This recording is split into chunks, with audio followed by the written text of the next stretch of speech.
제롬 파월 미 연준 의장이 인플레이션 둔화를 확신하려면 시간이 더 필요하다고 말했습니다. 원자재 값과 유가 상승으로 인플레이션에 대한 우려가 다시 고개를 들고 있습니다. 독자적인 인공지능 생태계를 구축하기 위한 최고위급 협의체가 출범했습니다. 7개 정부 부처와 삼성전자, 네이버, KT 등 인공지능 관련 주요 기업들이 모두 참여했습니다. 정부와 기업들의 오랜 노력 끝에 체질 개선에 성공한 대만 증시가 연일 사상 최고치를 다시 쓰고 있습니다. 한국경제TV가 그 현장을 다녀왔습니다. 정부가 각종 대출에 걸려있는 신혼부부의 소득 제한 기준을 대폭 올리기로 했습니다. 버팀목 전세자금 대출은 1억 원으로, 신생아 특례 대출은 2억 원으로 상향 조정됩니다.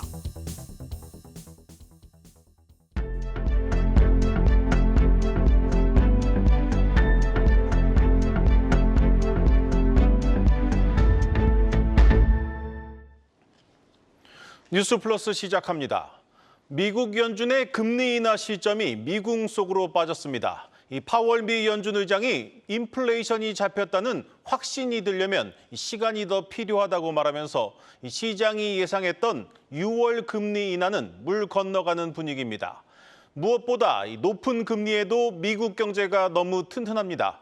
여기에 최근 원자재 값과 유가가 오르면서 인플레이션 우려도 다시 고개를 들고 있습니다. 첫 소식 박찬휘 기자입니다. Recent readings on both job gains and inflation have come in higher than expected. We do not expect that it will be appropriate to lower our policy rate until we have greater confidence that inflation is moving sustainably down toward 2%. 제롬 파월 연준 의장이 스탠퍼드 경영대학원 연설에서 금리 인하에 대한 기존의 신중한 태도를 고수했습니다. 최근 발표된 미국 경제 지표가 잇따라 호조세를 보이면서 미국 경기가 견조하다는 것이 재확인됐기 때문입니다. 미국의 3월 민간 고용은 18만 4천 명 증가해 예상치를 상회했고 앞서 발표된 3월 제조업 PMI는 50.3으로 무려 17개월 만에 확장 국면에 진입했습니다. 인플레이션 우려가 다시 커지는 점도 상반기 금리 인하 가능성을 낮췄습니다. 브렌트유가 장중 89.99달러까지 치솟는 등 국제유가는 4거래일 내리 상승하며 5개월 내 최고치를 기록했습니다. 이에 연준 내 대표 비둘기파 인사인 라파엘 보스틱 애틀란타 연은 총재는 미국 경제가 견조하다며 기준금리는 올해 4분기 한 차례만 인하해야 한다고 말했습니다. 전문가들은 인플레이션 우려가 좀처럼 해소되지 않는 가운데 미국 경제가 견조하다는 것까지 확인되자 연준의 기조가 매파로 기울고 있다고 말합니다. Fed was going to create a recession so as to get inflation down to where they want. And they basically said if we have a recession, so be it. 이에 따라 시카고 상품거래소 페드워치에선 6월 금리 인하 전망이 지난달 75%에서 62%로 7월 금리 인하 전망은 95%에서 78%로 대폭 줄었습니다. 기준금리 인하가 늦어질 것이란 우려에 미국 채권 시장에선 10년물과 30년물 국채금리가 연초 이후 10% 넘게 오르며 하반기 금리 인상 전망에 힘을 싣는 모습입니다. 안전자산인 금 가격도 온스당 2,300달러를 돌파하며 사상 최고치를 기록했습니다. 한편 현지 시간 4일 패트릭 하커 필라델피아 연은 총재를 비롯해 시카고, 리치몬드, 클리블랜드, 미니애폴리스 연은 총재 연설이 예정돼 있는데 이들이 금리 인하에 대해 어떤 발언을 내놓을지 시장의 관심이 쏠리고 있습니다. 한국경제TV 박찬유입니다. 우리만의 독자적인 인공지능 생태계를 구축하기 위한 최고위급 협의체가 오늘 출범했습니다. 7개 정부 부처와 삼성전자, 네이버, 카카오, KT 등 주요 인공지능 기업들이 모두 참여했습니다. 이서후 기자입니다.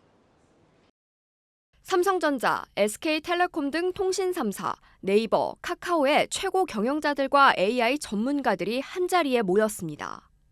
미래 AI 전략 결정을 맡게 될 초거대 거버넌스, AI 전략 최고위 협의회의 출범을 위해서입니다. 정부는 민관이 협력해 AI 플랫폼, AI 반도체, AI 네트워크를 아우르는 하나의 생태계를 구축하겠다고 밝혔습니다. 오늘 협의회는 우리나라가 보유한 AI 역량을 모아 명실상부한 AI 분야 글로벌 3위인 G3로 도약하기 위하여 마련되었습니다. 협의회는 7개 부처와 AI 전문가 등 총 32명으로 구성됐고 국내 100여 개 기업들이 민간위원으로서 대형 연구개발 프로젝트 등을 통해 협력할 예정입니다. 삼성전자와 리벨리온이 AI 반도체의 설계와 생산을 담당하면 네이버와 카카오는 AI 플랫폼과 서비스를, 초거대 AI를 처리하는 데 필요한 네트워크는 SK텔레콤 등 통신사들이 협력하는 방식입니다. 실제 삼성전자는 네이버와 함께 AI 전용 프로그래머블 반도체 마하1을 공동 개발하고 있습니다. AI 팹리스인 리벨리온은 올해 1,000억 개 이상의 매개 변수를 가진 거대 언어 모델을 가동할 수 있는 AI 칩을 삼성과 협력해 생산할 계획입니다.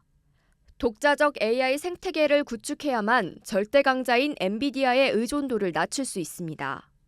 좀 시간이 필요하지 않을까 생각합니다. 반 엔비디아 동맹의 선봉에 선 인텔이 네이버와 협력하는 것도 이 때문입니다. 열심히 하고 있습니다.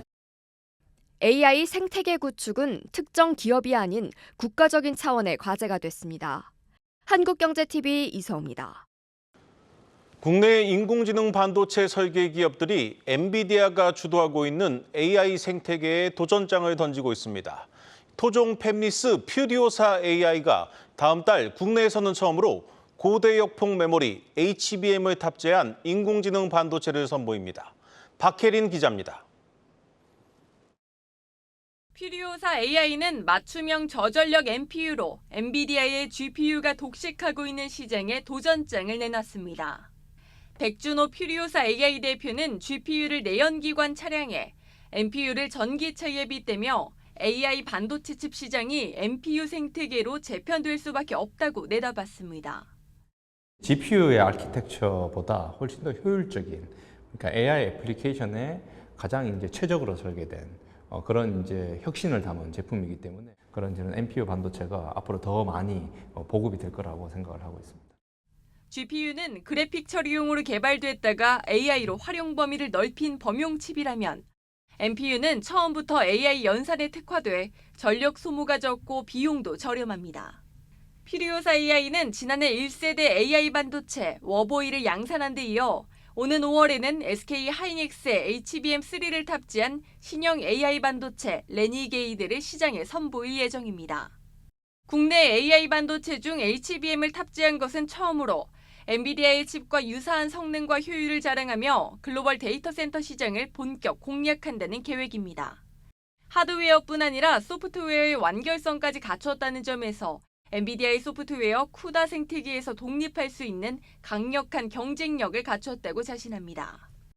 설계의 경쟁력과 더해서 그 소프트웨어 스택까지 경쟁력까지 더한 그런 제품이라는 게 종합적인 경쟁력이 저희 NPU의 가장 큰 경쟁력이라는 말씀을. 레니게이드를 앞세워 퓨리오사 AI는 토종 AI 팹리스 대표 주자들 중 처음으로 IPO에 도전합니다. AI의 반도체 성장성은 확실한 만큼 제품 경쟁력만 입증한다면 증시 입성이 충분히 가능할 것이란 평가가 나옵니다. AI 반도체 시장은 굉장히 폭발적인 시장이기 때문에 저희가 글로벌한 경쟁력을 가지고 시장에 내어놓기 시작한다면 그 회사의 성장성이 굉장히 좀 폭발적이지 않을까 그렇게 저희들은 생각을 하고 있습니다. 한국경제TV 박혜린입니다.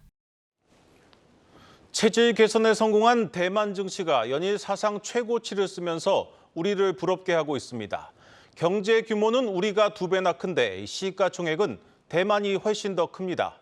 이 대만 정부와 기업들의 오랜 노력이 성과를 내고 있다는 평가가 나오고 있습니다.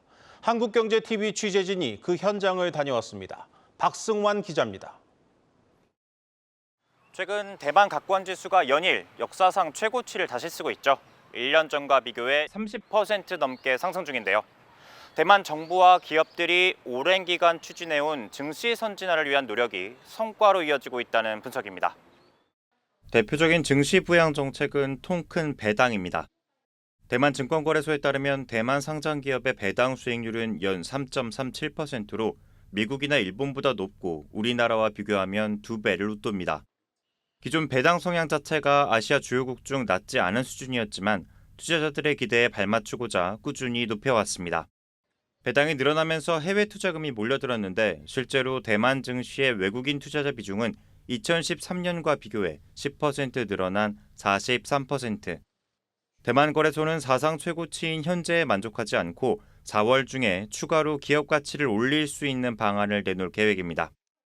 目前我们具体的这个壮大市值的那个规划的整个方案呢，我们还没有预计在4月中会去对大众做一个说明。那届时如果有比较具体的内容，我们再提供给你们参考。 당국과 기업이 손잡고 추진해온 증시 부양의 과실을 경험한 현지 개인 투자자들도 자국 주식시장을 믿고 장기 투자에 나서고 있습니다. 台湾的股市相对的资讯，我觉得还算透明。最近2-3个月，台湾的股市就是有涨到2万点，然后有突破之前的高点，所以我觉得股市也蛮算蓬勃发展的。 我觉得这取决于每一间公司它的一些鼓励政策，对。但有一些公司，例如说比较大型的公司，像我自己有在买，就是长荣或是鸿海这2间公司。那就因为他们的财报资讯也都是相当公开透明，所以我认为说这间公司只要当它有获利，相对应的获利，像长荣，它去年的除权息配了70块。 대만 기관 투자가들은 한국 주식시장의 저평가는 국내외 투자금을 모아들일 기회라고 말합니다. 其实现在投资上很难找到足够收益率的东西，拿出比较高的股利率出来给投资人看，说我们公司确实是赚钱的，而且这个赚钱是可以越赚越多的。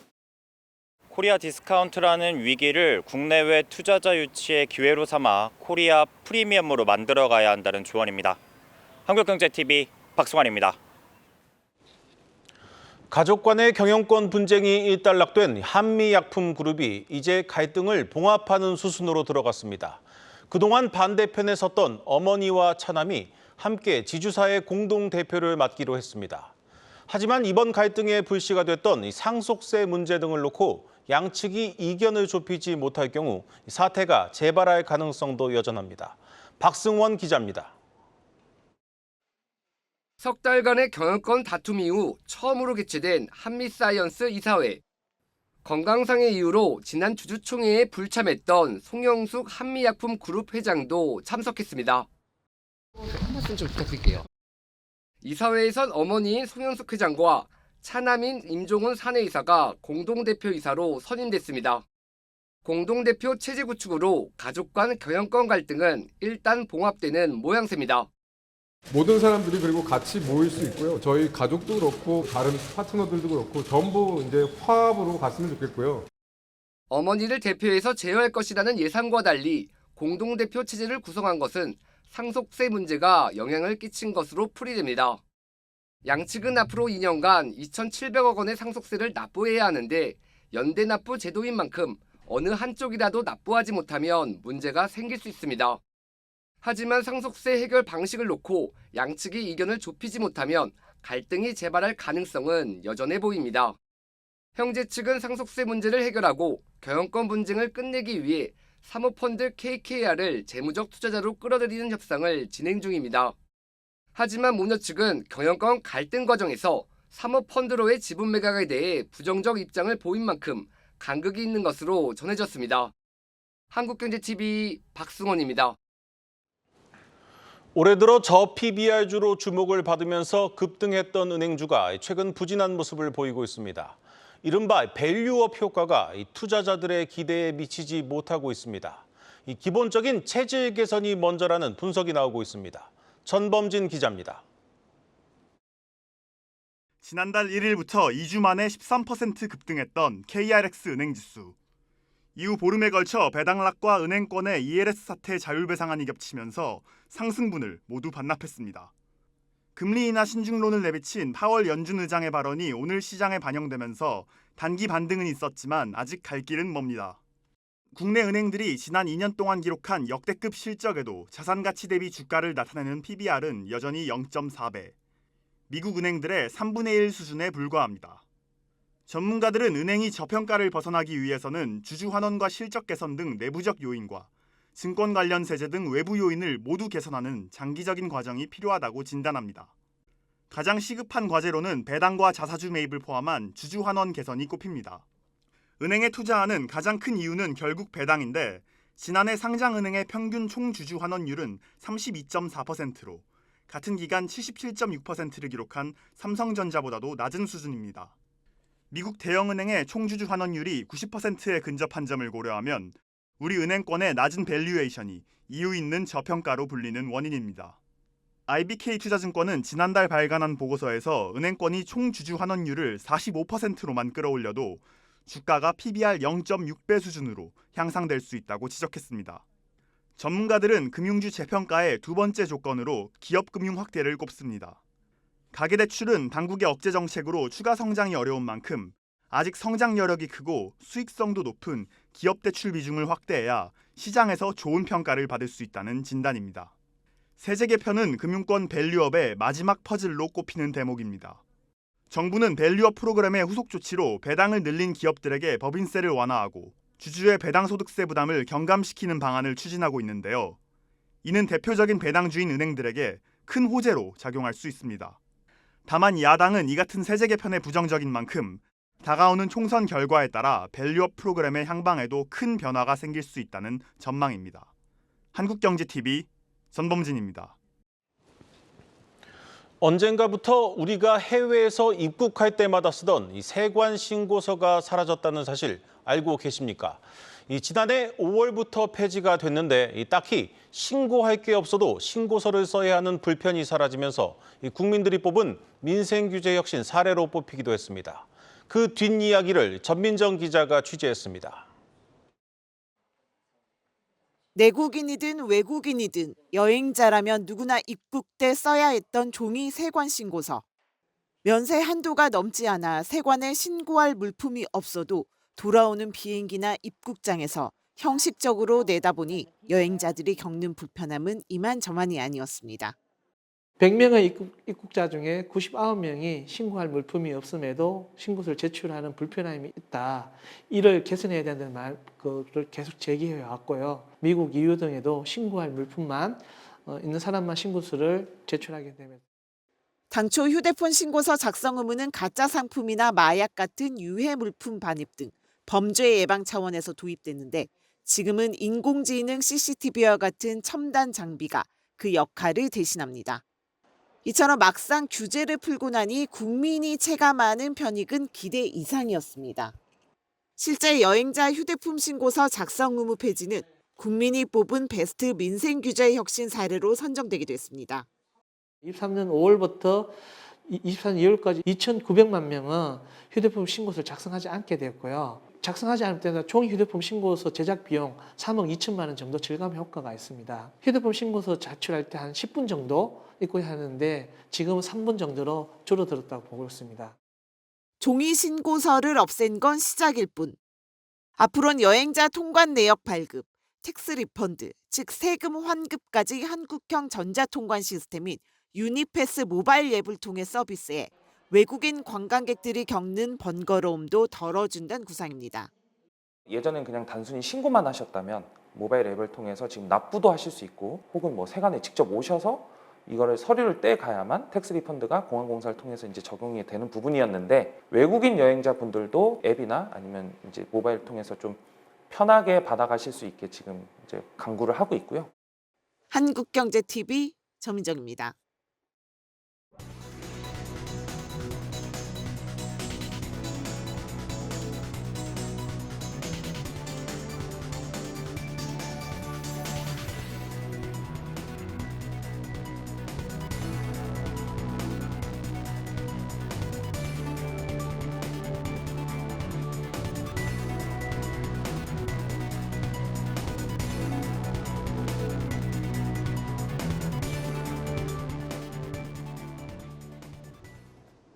마켓플러스입니다. 초콜릿의 원료인 코코아의 가격이 무섭게 오르고 있습니다. 올해 들어 2배 올랐는데요. 반면 코로나 팬데믹 당시 국민주로 떠올랐던 카카오의 주가는 뒷걸음질 치고 있습니다. 3거래일 연속 하락세를 이어간 카카오의 주가 4개월 만에 5만 원대가 무너졌는데요. 1분기 실적 부진이 전망되자 외국인과 기관이 매도에 나선 영향입니다. 증권가에서는 1분기 카카오의 매출액과 영업이익을 1조 9천 5천억 원대, 또 영업이익은 1,207억 원 수준으로 보고 있습니다. 특히 게임과 음악 사업 등 자회사의 실적 부진 영향이 하락의 요인으로 꼽힙니다. 이에 최근 증권사에선 카카오에 대한 눈높이를 낮추고 있습니다. 카카오 반등 시기를 하반기로 내다보고 있는데요. 광고 매출 성장과 자회사의 강도 높은 비용 통제 효과가 나타나야 이익 성장이 가능하다는 설명입니다. 2분기부터 견조한 본업과 또 자회사의 실적 반등이 이루어질 것으로 전망되는 상황입니다. 다음 소식입니다. 오늘 우리 증시에서 삼성전자와 SK하이닉스의 상승세가 돋보였죠. AI 수혜를 입은 업종은 반도체뿐이 아닙니다. AI 기술 개발에 필요한 변압기 수요가 증가하면서 전력주도 덩달아 오르고 있는 건데요. 일진전기의 경우에는 오늘 20% 넘게 오름세를 기록했습니다. 특히 HD 현대일렉트릭의 주가 오늘 52주 신고가를 기록하며 1년 사이 보시는 것처럼 400% 넘게 상승세를 보였습니다. HD 현대일렉트릭의 주력 제품인 변압기 중 전력기기에 대한 수요가 높아지면서 1분기 호실적이 전망되는 상황이라 매수세가 쏠린 겁니다. 증권가에서도 글로벌 전력 소비량 증가로 업황 호조가 이어질 것이라고 내다봤는데요. 특히 인공지능 수요에 따른 데이터 센터, 또 탄소 중립 등을 전력 수요가 늘어나는 반면 글로벌 업체들의 증설이 더딘 상황이라 공급 부족이 지속될 수 있다는 겁니다. 마지막 소식입니다. 한국거래소가 오늘 삼성전자와 현대자동차 등 11개의 코스피 상장 기업들을 대상으로 기업 밸류업 지원 방안을 직접 설명하고 또 기업들의 의견을 청취하는 시간을 가졌습니다. 기업들은 기업과 투자자 모두 체감할 수 있는 세제 혜택과 이사회의 자율성, 또 공시 관련 부담을 요청사항으로 제시했습니다. 우연인지 모르겠지만 다시 저 PBR주들의 투자자들의 매수세가 쏠리고 있는 분위기입니다. 오늘 기업 밸류업 프로그램에 참여한 코리안리와 LG화학을 제외한 이날 3명에 참가한 기업 9곳이 모두 상승 마감에 성공했기 때문입니다. 밸류업에 대한 투자자들의 관심이 높아지며 향후 해당 기업이 주주환원 정책에 힘쓸 것이라는 기대감이 반영된 것으로 해석됩니다. 정은보 한국거래소 이사장도 대표 기업들에게 밸류업 프로그램의 마중물 역할을 할 것으로 요청하며 정부와도 협력해 기업의 애로사항을 해소하도록 돕겠다는 입장을 전했습니다. 거래소는 상장 기업에 대한 릴레이 간담회를 이어갈 예정이며 셋째 주에는 중견기업을 대상으로 또 그 다음 주에는 성장 기업을 대상으로 릴레이를 진행할 예정입니다. 지금까지 마켓플러스였습니다.